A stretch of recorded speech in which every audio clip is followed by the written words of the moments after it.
in the morning. Super Bowl team and now these haters salty. Everybody, welcome to IE Sports Radio. I'm Niners Jess, along with Ty Alston, Maddie B, and your girl Bex. We are the East Coast Red and Gold. How you guys doing? Doing good. Tremendous. Happy hump day. Yes, happy hump day. Indeed. So, Maddie, Rob D wants to know where he could find the most amazing beef jerky. You know, Rob, it's so funny that you would lead off the show with that. And honestly, I appreciate the fact that you do, right? It's like a ceremonial first pitch at this point.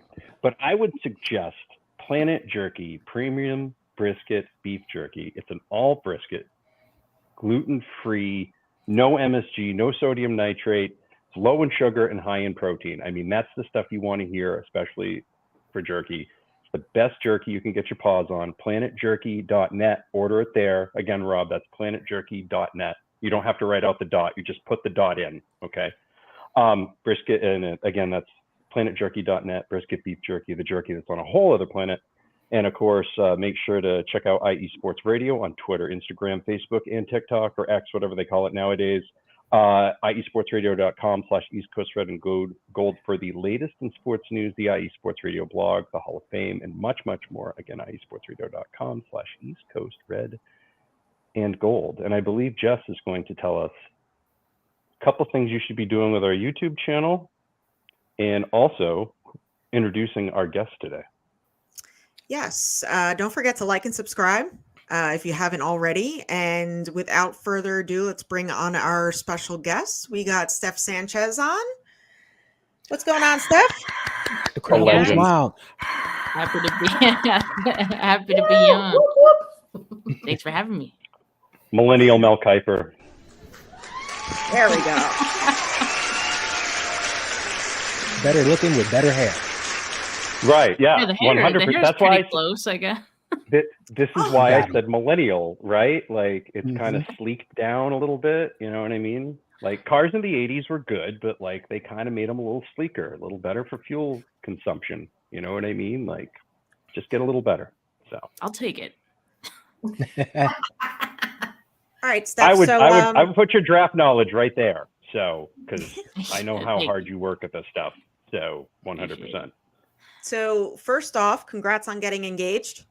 Thank you. That's right. Thank you. Congratulations. Oh, congratulations. What is going on this off season? Everybody's doing the thing. Like, what is going? Is there a race? Like, Love, is everyone man. trying to get the good Love. caterer? Like, Love what is the in hell's the air. going on? Season Congratulations of love. either way, but dang, wow. Well, you figure the 49ers don't get a ring. Someone else has to, right? Someone's got to, right? I get that ring somehow. Yeah. These jewelers have quotas, right? Like that's just how it is. Jewelers and quotas. Say that back to back. That hurts actually. But There we yeah. go. We got some love for you, Steph. Steph is way better than Mel There Kiper. you go. See? See? The faithful have spoken. Thanks, guys. You guys There are good. it is.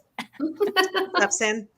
All right. So, Steph, you've interviewed a lot of draft prospects, like you always do.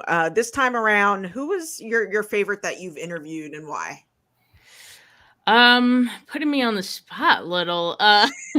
First question right off the bat. She pulls no punches. Yeah. Good at that. She doesn't even let you get up to room temperature. She just throws you right on the fryer. It's just, That's how I do there it. you Testing go. my memory. Heat up the barbecue grill and that. fire away. You know, I will say, like, as far as personality goes and just like the way they answered, I think one of my favorites, if not my favorite, was Aiden Robbins. He's the running back from BYU. And then actually yesterday, I'd have to say was probably one of the better ones too. I just got a really good vibe from him. It was Southern Utah wide receiver Isaiah Wooden. But like I've had a lot of great guys come through, and that's why I like to do the interviews, just because for one, it gives them a chance to kind of, you know, talk about their journey through college, and then also how the draft process is going for them. But also, like, it gives people an opportunity to get to know those guys outside of just like film and stuff, right? Because I feel like we get into the film, we start dialing in what we think about them as prospects, and you know, sometimes it's good, sometimes it's bad. We have all these critiques on these prospects, but like, they're human as well. And so, these interviews is a reminder to myself, and then also like all the viewers as well, that, these guys are great personalities as well. And so I like to be able to highlight that in the interviews too. Nice. I enjoy those interviews, and and props to you for all the work that you've done. Now, you didn't go to the combine this year, right? Not this year. I couldn't get the credentials this year, but hopefully I'll be back in next year. Okay. So just taking a look at, any film that you've reviewed, who is the most intriguing prospect for you? I would say, so recently I started watching a lot of guys, believe it or not, like, because I work on the draft sheet so much, it actually, through this process, takes me away from being able to actually watch these guys. So it's only been recently that I really started digging into watching a lot of them. And, still probably just a small amount of who's actually available in this draft. I will say I really like Chop Robinson a lot. He's the edge out of Penn State. I just think as far as the edge guys go, I know Darius Robinson, an option as well. I like Chop because I feel like he's the better complement to Nick Bosa and what Nick Bosa does well. I feel like you need to change it up on the other side. The best example of that was D Ford, with Nick Bosa. You need some speed. Chop Robinson is so fast. And he can drop into coverage too, which I think is going to be like a wrinkle we see with Brandon Staley, maybe a bit more this season. So I think Chop, the 49ers would probably like him for that reason. And I just think he'd be a good fit opposite Bosa. Is he the one who said he was born swole? I believe that's what it was, which is why like his name is Chop, because it used to be Pork Chop. Like his name was originally Pork Chop, but he wanted to obviously cut it to Chop because that sounded way cooler, clearly. And he really got rid of a lot of the pork. And then like somebody asked him about that. He's like, well, I came out swole, like in another interview that I heard with him. So I would totally be down for that dude. Like the attitude alone, right? Yeah. Like 100%. Yeah. There are definitely a lot of people that definitely like him for us. Yeah, he'd be a good fit. So of all the legacy kids, who do you think has any shot at making the team, if any of them? The Nepo babies, you mean? I love how you call them legacy kids. Right? Like you could go either way with us. The Nepo babies. Yeah, there's quite a lot. I would go based on fit. I have to say Luke McCaffrey. Just because I think just based on what the 49ers kind of like in their players, in their receivers, I think he kind of would fit that mold, and he's still very moldable, right? Like he's only been playing receiver for the last few years, like he in college. And so he's still learning. He's still kind of like a ball of clay, but like the things that he's been able to put together as a receiver so far is pretty impressive. I mean, he's a McCaffrey, he has a work ethic. He like the route running ability comes very natural. I don't know what it is in those genes, but he's a natural route runner. And he's a very willing blocker. I got to see him like up close at the Senior Bowl, and I saw him pancake somebody. I couldn't keep my eyes off of him just because I was like, man, like he would be a great fit for the Niners. Like, so I think out of all the legacy guys, the Nepo babies, if you will, I would definitely go with Luke McCaffrey. And you can get him later in the draft. So like, you don't have to necessarily feel like you're just getting a legacy guy just to get him. I think also at that point, maybe in like the 5th round, you're getting good value out of someone like that as well. He's good on special teams too. And with these new special teams rules, like he could really do some major, he could learn some things from Trent Taylor. Weird.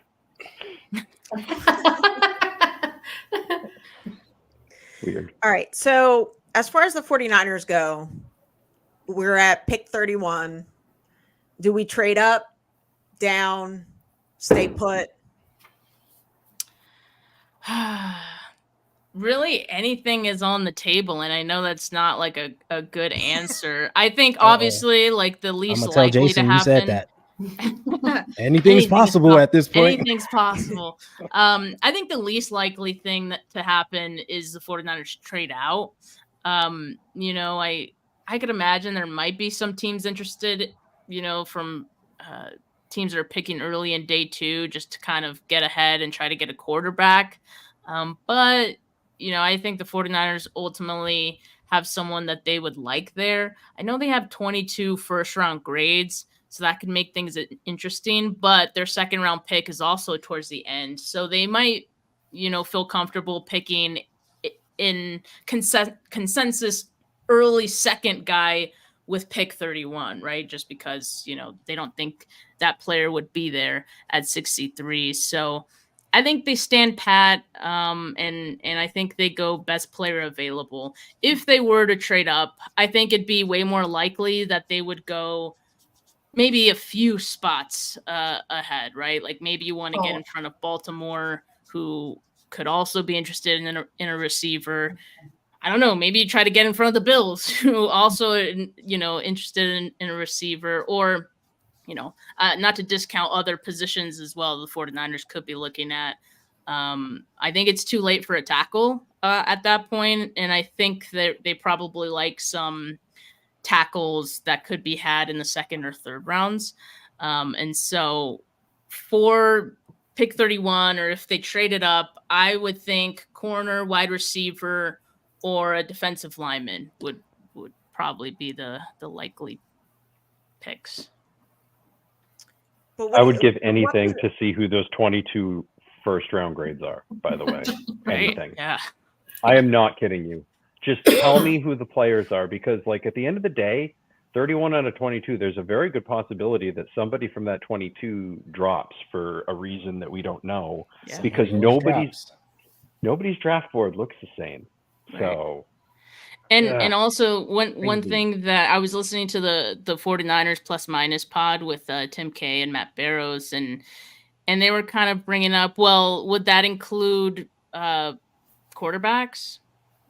What you don't need a quarterback, and obviously a lot of those guys are going in like the first few picks anyway, so would they even bother having those guys on their draft board? Or sorry, it was 49ers talk where they talked about that, but it made me wonder too, like would it be, because I think at that point I'd feel comfortable that one of those 22 guys could make it a 31, or again in that range where you might feel compelled to trade up a couple spots for them. Yeah, they also have 16 guys who are gold helmet players too. Yeah, which those could be anywhere in the draft, right? Yeah, yep. So, but those are guys I think they'd be comfortable like reaching for lack of. I don't know why I put that in quotations. It is reaching. This team reaches all the time. Yeah. You can just call it the Aaron Banks redshirt program, right? Like really, at the end of the day, like they spend a year getting adapted to the NFL, getting adapted to practices, getting adapted to all of it, and then all of a sudden the next year you roll them out, and they're like, oh hey, I kind of know what to expect, and I know what's going on. So, like, I mean, that's kind of, I could see a lot of those guys being drafted like that this year, because I don't see a lot of guys that are really going to, hopefully knock on all of the wood that I can find. A lot of these guys hopefully don't need to play right away, right? Right. Unless they're so good, you can't keep them off the field. Like, God got Brock Purdy on the field basically because he was so good in the practice thing. They're like, he's like, I can't do this anymore. I can't, like that's how I explain it. You know what I mean? People are like, oh, how did that happen? He only got a shot because Jimmy got hurt. I'm like, well, Jimmy was going to get hurt eventually, or like, Jimmy always gets hurt. or God was just like, wow, look at how hard this Brock kid's working. We gotta make something happen here. Oops, like that's, hey, you're on the field, kid. Like you keep working hard, something's gonna happen that goes your way. You know what I mean? So here's a question for you from CarCast. What do you think about the safety Trey Taylor out of the Air Force Academy? I really like him, and he was one of the guys that I got the chance to interview. Really a bright kid. Like he reminded me a lot of Jeremy Lucian, who got drafted by Baltimore last season. And they're both safeties, and they're both like just very like intelligent guys, like, and even in their answers, like that really stands out. And so yeah, I think he could definitely be a value pick for whichever team gets him, because he's probably slated to go day 3. And so yeah, I would not be mad at all if the 49ers decided to pick him up. David McNiner says it's a mystery, but Lynch said the back half of the draft is weak. Wouldn't be surprised to see the Niners trade up a few times. Yeah. I as well. Like when he said that, that's interesting, right? And, he kind of said it's not just something that's going to impact the 49ers. Obviously, like every team is going to be impacted by the fact that, a lot of guys are, deciding to go back to college instead of, going into the league the first chance they get, because now they have the NIL money available to them. They have a little more options. So this is probably the first draft that we see it impact the draft, but it'll be interesting to see how teams adjust to that. I think not just the 49ers, but I think a lot of other teams are going to look to want to be aggressive and move up. I think day 2 is going to be really interesting, right? Because I think the back end of day 3, like round 6 and 7, like teams might feel like they're scraping the bottom of the barrel a little bit. So, yeah, I would expect the 49ers, who have a lot of like those mid-round picks, to be active. So now you mentioned a slew of positions that the Niners may go for at the 31st pick. But and you can only name one. What's the one that you really think that they're going to go for? Just because, so it's between 2 guys, and just because it has, 49ers written all over both of them, I would say Darius Robinson or Johnny Newton, the defensive tackle. I just think the 49ers go with, like, if I had to guess, like the safe option would be to guess defensive line, because the 49ers just can't help themselves, I feel like, if they have that opportunity. And I mean, honestly, like Johnny Newton, for example, like the second best tackle in this draft, right? Like if he falls to 31, I think you got to run to the podium and make that pick. If he's gone, then, Darius Robinson, who I think the 49ers, would really like, and he's been linked to the 49ers quite a bit. He makes the mock drafts for the 49ers quite a bit.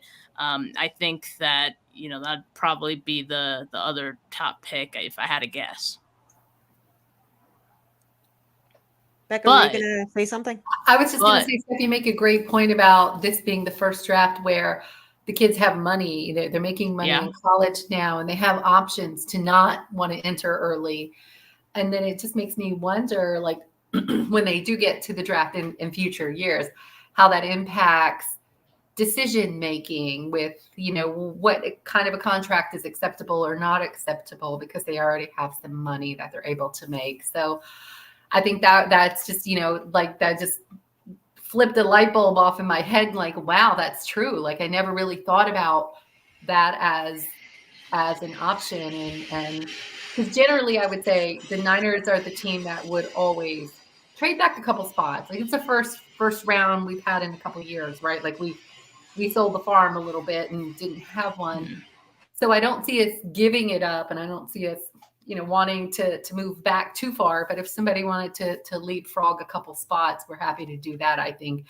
But you're right. We're going to use that. We're going to try and get something out of it. But I thought John Lynch's comment was interesting, that he felt like the back half was weak. And I was like, why? We always seem to find our best nuggets in those later rounds.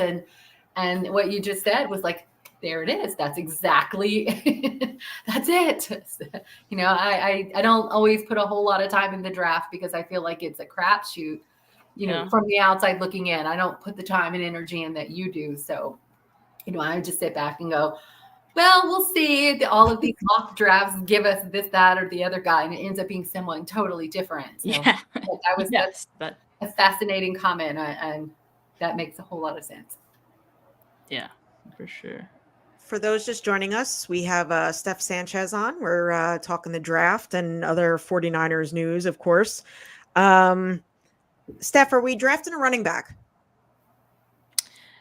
No earlier than 6th round, if I had to guess. But if they go earlier on a running back, the only guy I could see them getting is Isaac Guerrero, who they might again reach on if he is available. Okay. Rob D says 3rd round. It could be. Frank Gore Jr. Bring him in. There it is. The legacy kids. Bring them all in.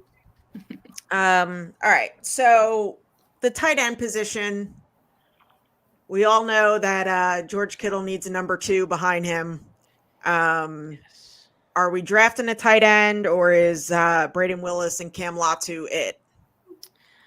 I think they'll definitely bring someone in, and I think it depends how, the draft kind of shakes up. I do feel like there's other positions that they would probably want to prioritize over tight end. I mean, they did bring in Eric Sauber in free agency. Yeah. That's not really like, a needle mover or anything, but, I think because of that, and because from what I've seen with who they've kind of had contact with, or who they've had reported interest in as far as the tight end goes, a lot of those guys, like maybe undrafted free agents, and maybe they bring in a few tight ends from that group and see who can like work out, or like they probably target it in the later rounds, if I had to guess. But yeah, they'll definitely bring in some competition and just look to shake some things up there a bit.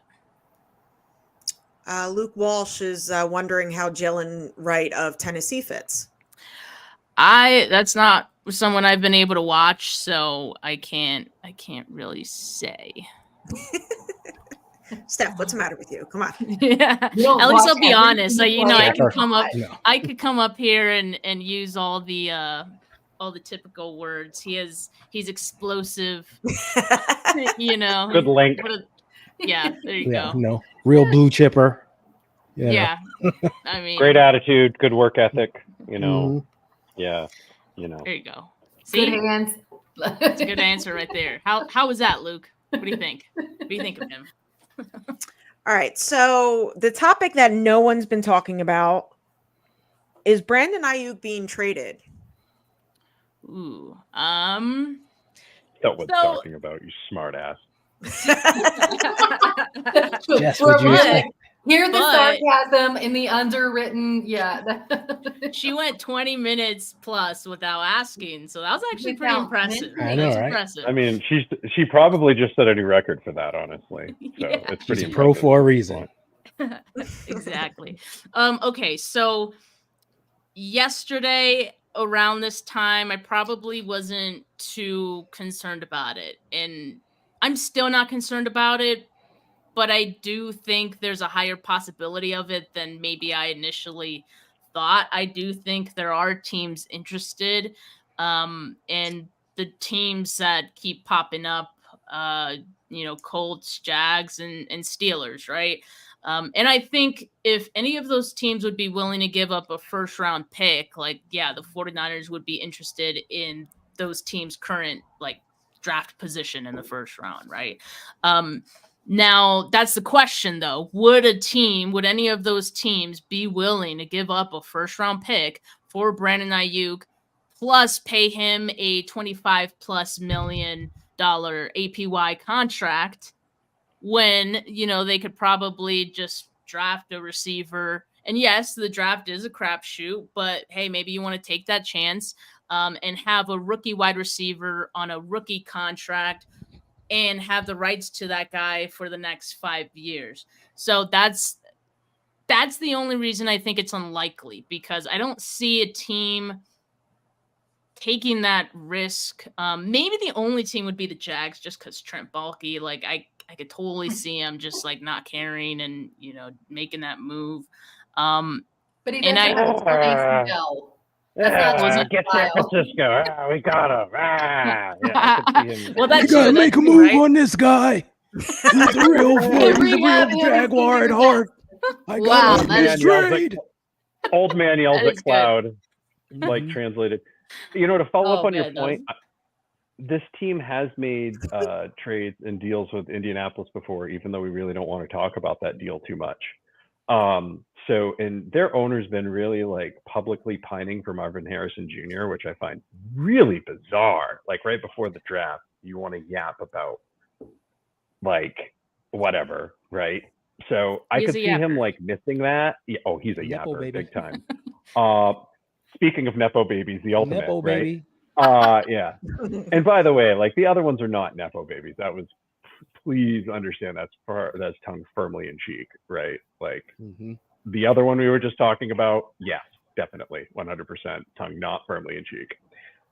If you're just handed something, like that's Nepo baby, right? And that's what he was handed. He was like, here you go, here's this franchise. We moved it for you from another town. So that in the middle of the night, so nobody noticed. So, but I could see him Don't tell getting anybody. desperate and being like, I would really like to dump into this Brandon Ayuk stuff and give Anthony Richard a thing. So, and what if we whispered that Brandon Ayuk has a potential ACL injury? Would that maybe get Trent Baalke a little more interested? That's what I'm saying. He's not You're on the phone injured in a enough for heartbeat. Trent Baalke. Too clean a bill of health. Yeah. Right. Yeah. Too reliable. Yeah. All right.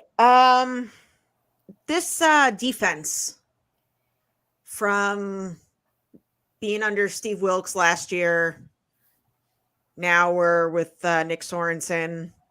Are they going to be back to form this year? What do you think?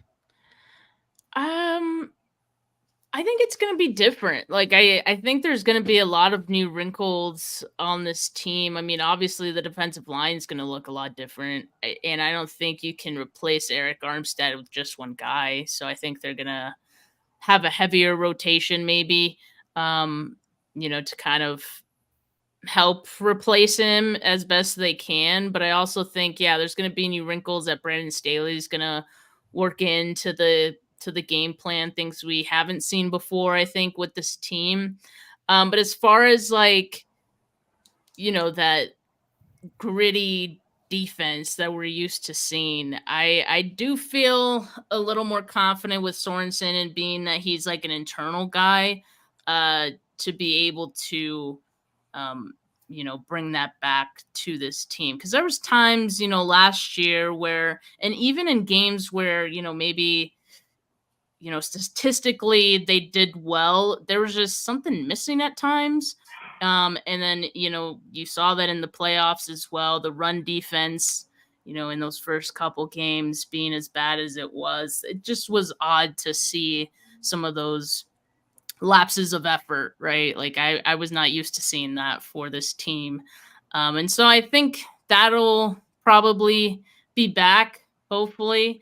I feel like Sorensen is a guy that's very well respected already by, the leaders of this defense and, the guys who have been able to be with him for the past year or so. So I think that does help, because then he doesn't need to prove himself to these players, which I think like for Steve Wilkes, there was a bit of that, right? And then not just that, but Steve Wilkes maybe proving himself to Kyle Shanahan. Like, so there's not going to be any rifts like that. I think Sorensen would have a good working relationship. The team will see that, the defense will see that, and they could just go out there and play football. So I'm optimistic. It's going to look different. I think the secondary is going to be like the strong suit of the defense, honestly, going forward. It kind of was, this past year too. Yep. That'll continue. But was that only because Steve Wilkes is a DB's guy? Partially, but I think Brandon Staley is also kind of the same mind. If you look at some of the moves they've made in free agency, I think they've really shored up the DBs, and the corner room is deep right now. And I think, some of who they're bringing in as far as, defensive line goes, I just think because of the new wrinkles I think we'll see on the defensive line, I can't say for sure that they're going to be like, the strong suit of the team. I just think with the players that they have currently on the secondary, I think it sets up to be the strong suit. Okay. We talked Can I ask a question? Yeah, go ahead. A couple weeks ago. Yeah. Go ahead, Becca. The players we brought in are good, like two pieces to equal a better Eric Armstead. Two bigger individual pieces than one big Eric Armstead. Because when he's out, the drop off was pretty steep. But we've got these two new guys coming in that rotating in and out. The drop off may be there a little bit, but not as substantial as not having Eric Armstead. And when he's injured and out, it's a pretty significant loss. But what they brought in seems to be two very good plug-ins to fill that gap. Yeah. And that's why I'm not 100% sure if the defensive line is going to immediately go back to being as dominant as we remember, just because Eric Armstead, like that's big shoes to fill. It is. And yes, like they did bring a couple of guys to kind of play the one role of him. I don't know what that's going to look like yet. Right. So like, I guess I can't say for sure whether the defensive line is going to be as dominant. Mm-hmm. Right. I hope so. Yeah. We're waiting on the show me part of it. Yeah. On paper, it looks great. Yeah. Have you had a chance to look at Eric All from Iowa yet? I know he hurt his ACL last year, so it's kind of one of those Trent Baalke specials. But it is a tight end from Iowa, and it seems like they hit every year in some form or fashion, right? So is that a guy maybe later rounds, 6th, maybe 7th, they kind of sneak in and like maybe redshirt him for a year? I know they need somebody now, but I really don't expect this team to find somebody now in the draft unless, a Brock Bowers type falls to them at 22 or 25 or something, which is not going to happen. You know what I mean? Yeah. Eric All, I haven't gotten a chance to see him. I think because based on everything I've heard about him, I already feel like I've seen him, like everyone tells me he's like just such a great fit for the 49ers. And similar to George Kittle coming out, not just the Iowa thing, obviously, but the catching production, maybe not as high, but he has that potential, right? You see that he is a good pass catcher. But to this point in Iowa, obviously more of he's been used more so as a blocker from what I've heard, right? So I think that makes him like, very George Kittle coming out of Iowa like. And so that's what I've heard. My concern with him though is the medical. Like he's had a lot of injury issues throughout his career at Iowa. So that would be my concern. Now, I wouldn't put it past the 49ers for him to be on their board just because, he did have a top 30 visit. Part of me wonders if the medicals was part of the reason that they brought him in for a 30 visit. Just kind of check that out. But yeah, I definitely see that being a match for the 49ers as far as, fit goes. I just hope he'd be someone who can stay healthy. Yeah, no. And sometimes Gronk was a big injury risk in college, right? Like literally missed his last year, most of the year with a back injury. Might have missed all of it.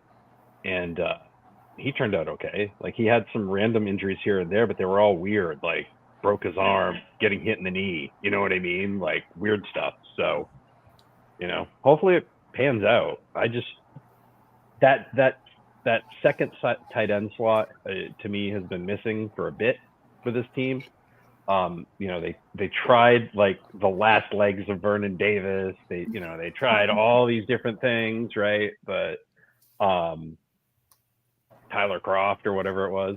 So they've done a few different things. So that's definitely something I hope they hit somewhere to at least give Kittle like a little bit of rest, because it was kind of like, okay, Kittle's off the field. The tight end is literally not there. Like, we're not doing anything with that at this point. Yeah. You know what I mean? Like, the 11 on 11 that Kyle Shanahan is known for is completely gone when you take George Kittle off the field. So, like, unless you're going 3 wide, 4 wide, you know what I mean? If you're bringing in, Ross Dwelly or Charlie Warner at the time, like, okay, go ahead and throw it to him. Like, Atlanta did that. Look how that went. Not still bitter from a regular season game from 2 years ago or anything like that. It's tough to find a George Kittle caliber player. Right. Very true. It is, but damn it, now that they found it, I want one every year. So, Yeah. that's really And you what it want to boils just go down to. to the well. Just go back to Iowa. That's where they get them from. They keep finding these franchise quarterbacks in the middle of damn nowhere, right? They trade a second, a fourth for Steve Young. They get the skinny kid out of Notre Dame in the 3rd round, and they get a kid out of Iowa State in the 7th. I don't want to hear it. This team can draft whatever they want to draft at this point. There are a lot of teams out there that wish they had 2 of those quarterbacks, let alone 3. Yeah. All right, Steph, last one for me. Will the core be minus someone in 2025 after Brock gets paid? Yes. And who will that be? Debo. And it could be more. It could be more than that, right? I think Mooney Ward is on the last year of his deal, and I think between him and Lenore, probably Lenore would be the likeliest to get an extension between those two. And you kind of have him on one side, and then maybe one of these rookies, I don't know, whoever they end up drafting, maybe could be the next guy, or Darrell Luter if he is able to show us what he has this season.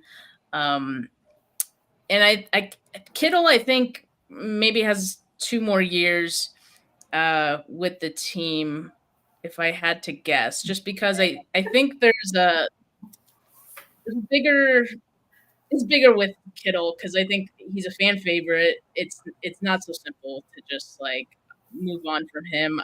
But he is getting up there in age. He's dealt with a number of injuries. You got to go the Bill Walsh route and cut ties. He's gonna block you. Be careful, Steph. Year early rather than a year late. I got You're 3 walking books a here where fine Bill Walsh line says here. this. Yes. You want me to grab the books? I'll grab the books where Bill Walsh wrote it. Like, You're this he close to literally not bring it being into the invited back. office. Just Jess, gonna I throw it know, out I know Kittle's like one of your favorites, but that's my point, right? Like, he is such a huge fan favorite, so it's not so simple to just be like, okay, after 24, like, he's gone, right? So I think the 49ers milk that one a little bit longer, and probably keep him as long as they could. Also, we were just talking about how this team still doesn't even have a good tight end option outside of him, so it's not like they have any other choice at that point. But Deebo Samuel, too. Deebo, I think it would probably be the likeliest of all the foundational guys to not be here after. What if we tell Brock, this 1.1 million you're going to make, we're going to give you a bump up to 8 million. Do you think we break up the band? I don't know, man. I think it wouldn't shock me if Brock was kind of like that. He's a humble guy, so he's probably like, I don't need a whole lot kind of thing, which would probably make his agent furious. But hey, like, you can only do so much. Maybe not. Like, it's not like, does he have a Scott Borsey sort of agent? You know what I mean? Like, he could take the Tom Brady route and be like, hey, I want to keep my guys, and Mahomes whatever. too, really, right? Yeah. Like, Mahomes got a good contract, but they paid him early, and he was structured his contract a lot. Yeah, exactly. And if there's one team that this franchise does, is it structures deals. So if they structure it the same way Kansas City did for Mahomes, anytime Kansas City needs something, they just, he's like their home equity line. Like, we need a new pool. We'll go. Right? Okay, like, so those guys you can do the same structure with Purdy. So. This is going to be Brock's first big meat and potatoes contract. I don't know if I see him lending money too much in the first couple years. He's not going to be the banker the first couple years. I just don't see him being willing to give up the golden goose when he's already worked for free for the, these last Nor couple should he. years. I'm not encouraging $1 him is a lot of to money. do it. It just wouldn't Yeah. shock me a whole lot if Hold if on. that happened. It Yeah, ain't about if you're, him, though. If you're talking year 3 of his new contract, you're right. He probably would be more of that guy. Like, hey, we got to keep these pieces around. I really want this receiver or this guy in the lineup. So what do we do to work that out? His first big contract, I don't know. I don't. He's a humble guy, but he's here to make money, and Yeah, and he and just he's got married. already proven. Got to bring home the bacon. Exactly. There's- So I think that's there's- going to be That's why he's got the interesting. John Deere commercials. There you go. Yeah. And Right. Like Toyota. that extra income. Tom Brady Yeah. had all kinds of deals too. I mean, but he didn't get them right away. Tom Brady's given money away, multiple years in the league. He turned Tom down a Brady bunch was too the because he wasn't allowed to second have them. income in his house. Yeah, he He was. don't qualify. He was the bonus income. He was right? the Like, bonus he was- money. Yeah, he was there for that and the benefits. He was the really, when side you really thought piece. of it. Yeah. He was He the was. chump change. Mm-hmm. Yeah. Telling it like He it was. is. Go ahead, Giselle. You do you. Yeah. She was Well- the. Yeah. She And I'll jump to definitely that. brought home her own bacon. Yeah. Absolutely. You I don't know how they girl. would have done the I'm child bringing support that thing, back. but she would I'm have not ended up sure owing Jenna him. Purdy's I'm thinking. got it Yeah. like that. To kind of go back to what you were saying about Brock, though, like he is a humble guy, and like, do I think it's going to make a huge difference? Do I think he would take $10 million as opposed to say 35, 45, 50? No, I don't think so. But I could see him taking, say, $10 million less, because what's the difference between 35 and 45? Like, I don't think he's the type of guy that's like, I need to be the highest APY of every Yeah. single quarterback, right? Yeah. Like this pissing contest that's going on with every wide receiver right now. Thank you so much, Detroit Lions, for the Amon-Ra St. Brown deal, by the way. Thank you so much. Yeah. Thank you. Just as an example, right? That's going on right now. Every day somebody is the highest APY wide receiver of all time. Purdy just doesn't seem to me to be the guy to like, you know what, you better get me 45.1 APY or you're done as my agent. You know what I mean? Yeah. Like he just doesn't seem like he's wired like that. Like, I don't know. I think you're spot on with that. I don't think he would take less, but like I think he'd lean more a little team friendly, and I think he'd be cool with structures as long as it was structured in such a way that he actually got it and it wasn't just a carrot that he's never going to get. Yeah, like I guarantees. agree with that. I do. I think he's gonna take a team-friendly deal if it's still very much in the wheelhouse where he's expecting to get paid. Mhm. But He's gonna he's get not paid. going to just here's $10 million, go pay somebody else, for funsies. Yeah. He's He's going not to gonna get do that. paid. What you have to think about, though, is the way we are going to structure the contract Mhm, so it doesn't have major cap implications mhm. early on. So everyone's up in arms about 2025, thinking we're going to have a $50 million cap hit on the quarterback. Right. That How cap that hit's going to be works. like 11. Yeah. The The 2020 big stuff doesn't hit till gonna be like later. 20. Yeah. Yeah. Still right. super cheap for a quarterback. So we're going to be fine. And that's what everyone's missing. So yeah, can't panic. Got to stay Yep. cool as a cucumber. Even when BA gets his deal this year, his cap number will probably go down. Yeah. Yep. Like everybody's getting all wound up about that. Like, you can't pay him this year. That's not how the salary cap works, guys. It's not how Nope. that works in this sort of scenario. And they'll set it up so that like the structure, the big cap hits, you're seeing it now with Josh Allen. You're seeing it with Mahomes.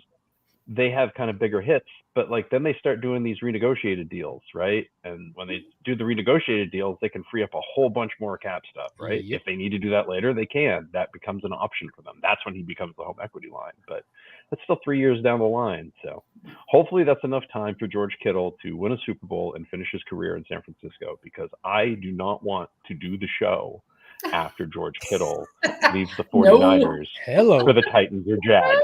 Because those are the only two places I could ever see him playing. And Why those two? I don't. Well, the Nashville thing, number one. Yeah, I think that Titans makes sense. And I think Ryan Carthon would just love to have that. That's a big franchise about community. They treat it very much like almost high school football, college football-y in Tennessee. That's just kind of how they do things there. And I think it would be, with the stuff that he does with the Predators and all that stuff, like they would die to have him as their tight end. They have a home there, like if he don't had they? like one left. Yeah, exactly. Yep. Yeah. Like he's like he's the Nashville Predators #1 super fan, right? So, and also like, I don't think he's going to play for 15 years, right? Like, I think he wants to get out and do WWE stuff when he's done. I think maybe even after he gets done with that, he probably wants to act. So he probably wants to be able to, walk around and do things. So maybe 2 to 3 years is all he decides to play.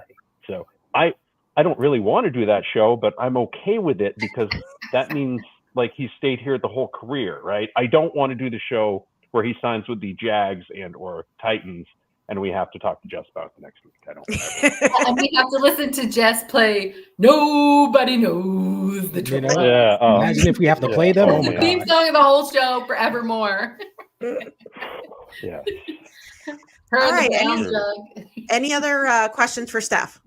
Why the hell isn't everybody talking about safety, the safety position? What's up with that? Everybody's acting like Hufanga is 100% healthy, and there's no worries. There's never issues with ACLs anymore. You know that, right? It's all, we just take it for granted that it'll be some of that. They'll definitely bring in a safety. I think probably day 3, if I had to guess, just based on who they've kind of been linked to this point. And I think there's some decent safeties in that department. So I think they can come away with something. But yeah, I like definitely have noticed safeties and corners being an emphasis in some of the visits. Actually, if you look at the 2 safeties that they brought in for visits, Javon Bullard out of Georgia and Kalen Bullock out of USC, both of those guys, like Bullard is 2nd or 3rd round draft grade right now, and then Bullock's 3rd to 4th. So maybe day 2 they look at a safety. I don't know. I have them going corner at 31. Corner. Look, if Cooper DeJean happens to fall to 31 and he can do all this hybridy stuff, I'm not. They should run. They should like DeLorean. There should be flames behind them as they run up to the podium. Like, I would love it. I think going back to Brandon Staley and just his influence, I think he would love DeJean. I mean, he could play corner, he could play safety. Like, he can do whatever you need him to do in the secondary. And then also he's a return specialist as well, which the 49ers could use some of that too. Sorry, Trent Taylor, but only a 1-year deal for Taylor as well. So I think he could potentially be the return man of the future, and then also solidifying a position that is a huge question mark after 2024.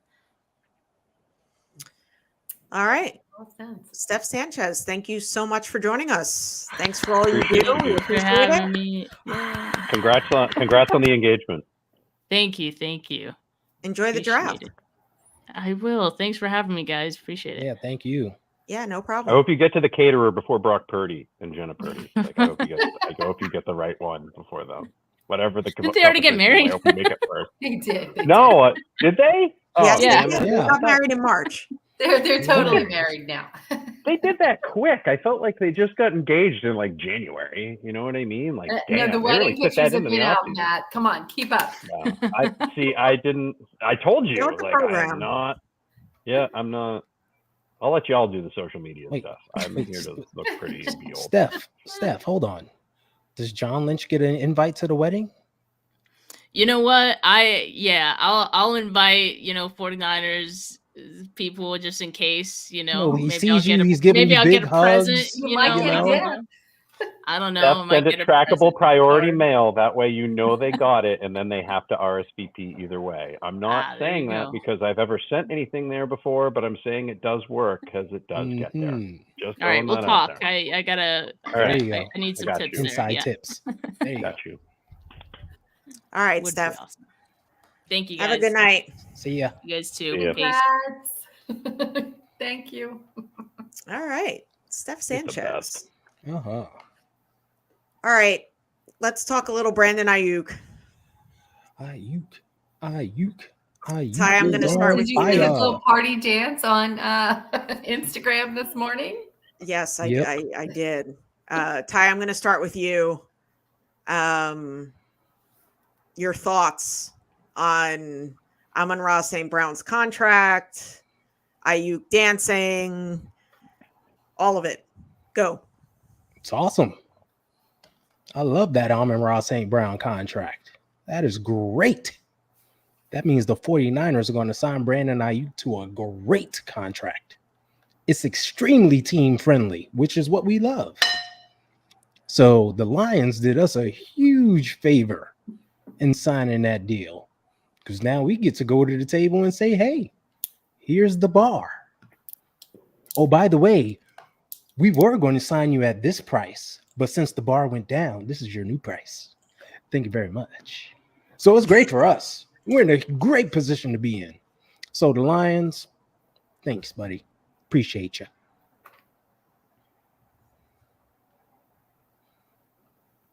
That's it? That's all you got? That's it.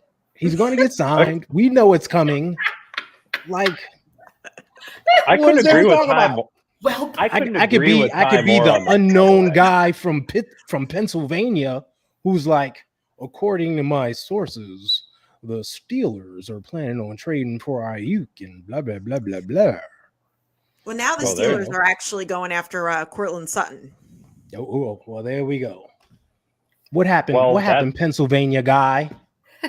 That's because they got rebuffed for Brandon Ayuk because the 49ers, like, here's what I'm going to guess happened this week, okay? Because I'm pretty sure, in fact, I believe Debo and John Lynch and everybody and their mother that knows all the things that go on at 49 DeBartle away, kind of told you how this worked for Debo. They allowed his agent to kind of look around the league and find out who wanted to offer up, a specific set of draft picks, and then also sign him to a deal that, he thought was fair. And the highest draft pick the 49ers got offered, I believe, was a second rounder. Now, there was a combination of picks, like a second and a fourth, or a second and conditional fifth. It could have been a fourth if Debo played great, or blah, blah, blah. But there was no first, because it's just like was said earlier. We just talked about it a little bit ago. Nobody wants to pump this money in and give up a first-round pick at the same time. First-round picks are... People trading first-round picks isn't happening as much as it used to because the market, it's cost, it's fixed. It's a fixed cost. You know exactly what it's going to be for the next 5 years. Usually come back to you. The ROI and the ROI, the return on investment.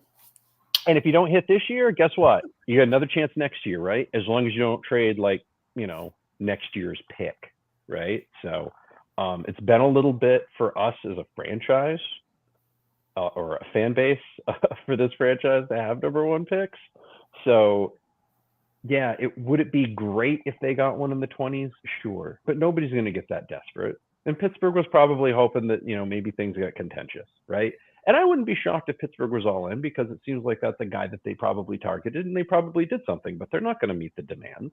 So, yeah, it probably isn't a Courtland Sutton, because Courtland Sutton's demands probably aren't going to be as high because his numbers aren't quite as good, because he didn't play with nearly as good of a quarterback, nor in nearly as good of an offensive system. So, yeah, that makes sense. Totally makes sense. Reports are probably right, but it doesn't mean anybody was actually going to acquire him. It just means they inquired. I could inquire, with anybody about anything at any time. It does not matter. It does not mean that they're going to give me anything, right? Like, I could inquire with Jed York tomorrow about taking over as owner of the franchise. You want to buy the 49ers? No. I'm not buying it. I just want to take over. right? Like, hey, Jed, how do you no, feel about me? You want to make a deal, though. We're talking about making a deal. You want to make a deal. Hey, Jed. I want to make a deal. I want to run the franchise for nothing. I just want you to hand it over to me, right? Like, I don't want to pay for it. I just want you to give it to me, right? And that's my inquiry, right? I feel like his inquiry back will be like 2 Stone Cold Steve Austin birds, but I still made the inquiry, right? So that makes but hold up real quick. But now me as an insider, I get that information and I get to run to the internets and say, Jed York is in talks of giving up the 49ers. This could happen immediately. Because you got to get those clicks. And guess what? Becca has it in writing that I get Jed York's parking spot from the day they built the stadium.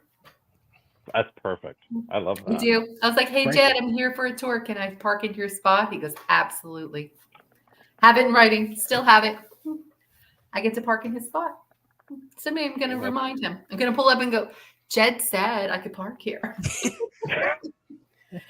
It might have been 2010, 2909. He said it was fine. It still counts. It was okay. That's right. It's in perpetuity.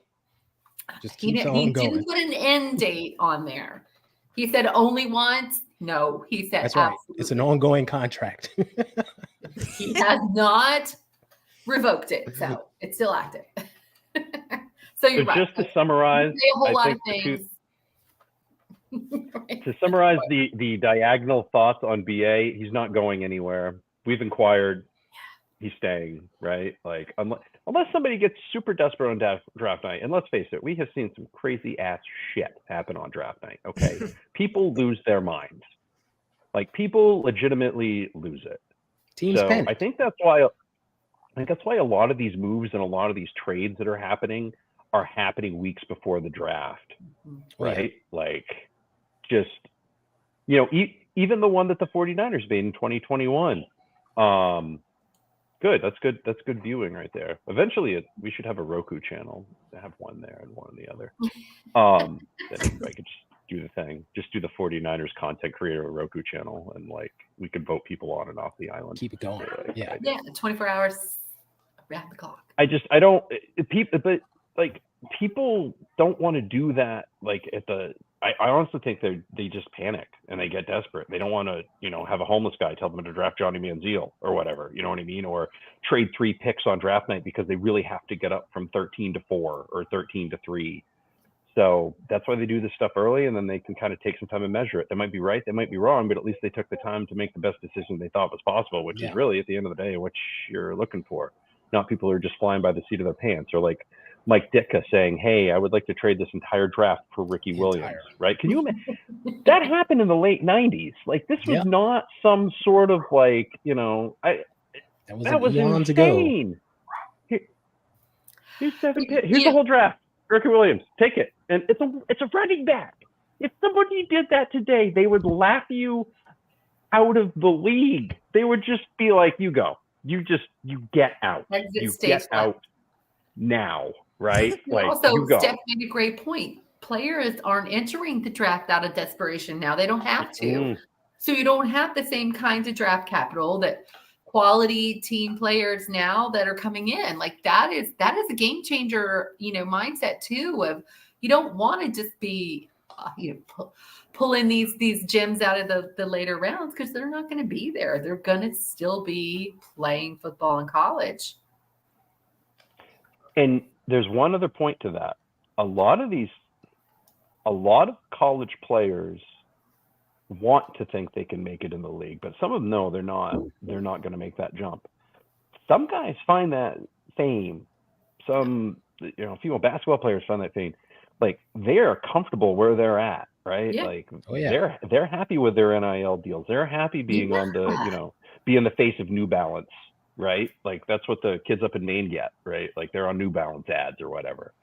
And some of these kids with the transfer rules, they can play 6-7 years for whatever, for however many works, or, you can do 5, you can do 4 in a grad year or whatever. Yeah, you can 5th year senior stuff. Like, but if you walk out of college debt-free with $1 million in your bank account, you are walking into life miles ahead of So many people. Maybe you're not even. Here's the deal, Bex. You're 100% right. That's just in life. You're 100%, and then you decide. You know what? I think I'm done with football. Right. I'm like a Chris Borland, right? Like, you know what? I don't.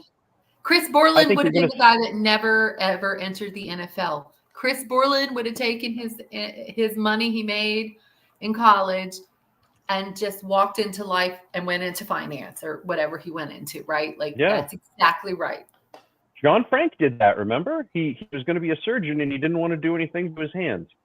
Yeah. So he won the Super Bowl in '88. Him and John Frank and Bill Walsh left after the same game. They had the same last game. They won the Super Bowl and left. So, yeah. John Frank was a really good tight end. Like, Brent Jones should send him a thank you card for retiring every friggin' year. Like, thank you so much. Thank you, John. That's when Brent Jones got his shot. Yeah. So Luke Walsh says, could it be that deals for BA are in place but are not executed until both teams see who falls?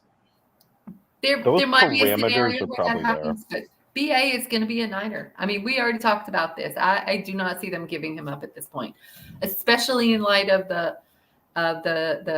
contract with the Lions. I think he's well within our reach this year. We're going to put something in place and BA is getting signed. Does he become trade capital next year, year after? Those kind of things. But this year, I think he's re-signed. It'd take a whole lot for us to, I think, trade him away tomorrow or Friday or whatever. Leon asked a really good question. That's a really good question there, because that changes the game a little bit. 2 second-rounders, 36 and 40. But the bar is a first. Right? The bar is a first, but when you're talking about 2 picks in the top 40, when you had 1 pick in the top 40, and this is a receiver draft where a lot of these receivers are going to get taken early, and they're going to push back. There's going to be a lot of depth in the receiver stuff. So 2 second-rounders, maybe. And then why don't you make that? Are we keeping our 31st? No, beat it. Then no. You want no. Oh, excuse me. No, we're keeping the 31st. Pardon me. Okay. We're not. Yeah, because I've seen people propose that we have to give up Brandon Ayuk and our 31st for something. Yeah, that's crack spoon thinking. I don't know how else to word that. You know what I mean? I don't. I burned myself on it. And talk to the hand. Like, I don't know what is going on there. Like, he's not some distressed thing. This isn't like when, who was that quarterback that, Brock Osweiler. Remember the Texans had to trade a second rounder. They had to attach a second rounder to him and his contract to get him traded to the Browns. Just to get him out of there. And the Browns were in full analytics mode at the time. They're like, whatever, we'll buy the second round pick. Who gives a rat's ass? We're tanking this year and next year anyway, basically. Mm-hmm.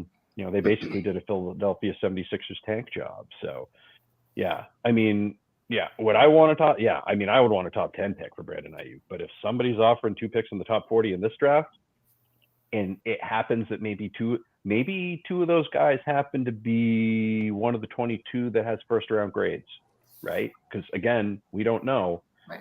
And if it works out like that, I'm going to trust they're going to make that move. So, but I wouldn't do it for 1 second rounder, 2 maybe. So, because he's not going to break your bank this year. And then it's like, all right, everybody, we've traded Brandon Ayuk. Who replaces him? Juwan Jennings? Then who's your slot receiver? Trent Taylor. Yeah, exactly. So that's going to win us the Super Bowl. You know what I mean? By the way, good pull by Luke Walsh on the Kenny Easley, Ronnie Lott deal, because Bill Walsh did not expect Ronnie Lott to be there. He had expected to take Kenny Easley with that pick. Like he was fine with either one of them. He was totally cool, but he was stunned that Seattle didn't take Ronnie Lott. Stunned. All right, let's go to that hurry up offense and the 2-minute warning. I'm not ready. It's not so hurry up when you're not ready. We really hurried up. So now let's go to that hurry up offense. Nail 2-minute warning. turtle offense. Boom. Go ahead, Becca. Well, draft day is upon us, kids. Here we go again. Let's hope that we make some good choices, and whatever works out best for the team falls to us. That's what we need. We gotta get it this year. We need to. Happy birthday, Juice! But go Niners as always. Let's enjoy the ride. Go ahead, Ty. Happy birthday to Kiana Martin, 49ers media legend, all around just badass, super cool. Happy birthday to you. I want everyone to realize one thing. Everyone says sign a contract early. Sign a contract early. Fun fact, out of this current regime, the earliest person to sign a contract early was Fred Warner, and it happened in July. That's your early bar. Keep that in mind. Yeah, Maddie. I just ask that they don't do the Nick Bosa, let's wait until week 1 next year, right? Let's not do that. Let's not. So I would like to raise the bar. I would like this done by July 4th weekend so I can get on with my life. Okay. I don't want to be hanging around during July 4th looking down like Brandon Ayuk signed yet, because that's all I'm going to be waiting for the whole time. So, and then I'm going to drive myself into areas with no signal specifically so that happens, because typically when I go into areas with no signal, the 49ers make big moves. The Trey Lance deal is an example. I was literally in the middle of New Hampshire with no cell phone service for approximately an hour and 45 minutes. I came out on the other side and like, you would have thought I had gone back to 1955 with Doc and Marty. Like, what is happening? What? We have the number 12 pick. Do we have the number 3 pick now? Unbelievable. So enjoy the ride, and remember, the end of the first round is late at night, okay? So you don't have to hang out for the first part of it. Yeah, John Lynch did say that he wanted to get it done sooner rather than later, definitely sooner than the Bosa and Debo contracts. Tomorrow's draft day, just enjoy it. And as always, go Niners. Shout out to Steph. Thank you so much for coming on. Shout out to the chat. You guys were awesome. Don't forget to like and subscribe. And we will see you next week for our draft reaction. Whoop, whoop. Great question, Teron, but also, and bang, bang. And of course, for the upstart 49ers, they're 6 yards away from Pontiac. 3rd and 3. We'll see a pickup sometime on the right side, possibly. Montana looking, throwing in the end zone.